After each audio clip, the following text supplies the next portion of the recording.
सबसे बड़ी खबर दोस्तों, मैं बता दूं कि पावर स्टार पवन सिंह की एक चौंका देने वाली खबर मेरे पास निकल के आई है। बहुत शानदार खबर और बहुत धमाकेदार खबर आप लोग के बीच निकल के आ रही है पावर स्टार पवन सिंह के बारे में। चलिए बात करते हैं कौन सी खबर है और कितनी धमाकेदार खबर है। तो आपका स्वागत है हमारे चैनल में, लास्ट तक वीडियो देखते रहिएगा।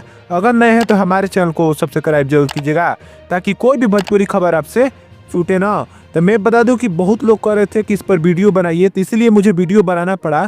कि आप लोग देख रहे हैं इस समय चांदनी सिंह ने बहुत सारा रील आप लोग के बीच पवन सिंह को लेकर डाला हुआ है और पवन सिंह के मम्मी के भी साथ उन्होंने एक रील डाला हुआ है। आप लोग को मैं लगा दूंगा, लास्ट में उस रील को देख लीजिएगा।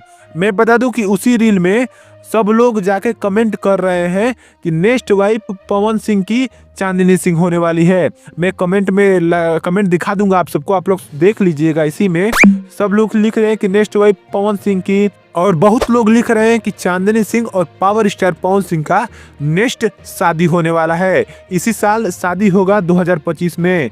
तो आपको क्या लग रहा है जरूर बताइएगा, इसलिए कि अभी तो ऐसा कुछ नहीं आ रहा है खबर की होगा, लेकिन चांदनी सिंह इतना सब रील डाल रही है, फोटो डाल रही है कि लोगों को सोचने पर मजबूर करके रखा है। आप लोग जाकर चांदनी सिंह के इंस्टाग्राम पर देख सकते हैं कि पवन सिंह के साथ या ऐसे वैसे करके कितना रील और फोटो डाल रही हैं। यही एक छोटी सी खबर थी, आपको कैसे लगी जरूर बताइएगा। धन्यवाद आपका देख रहे हैं।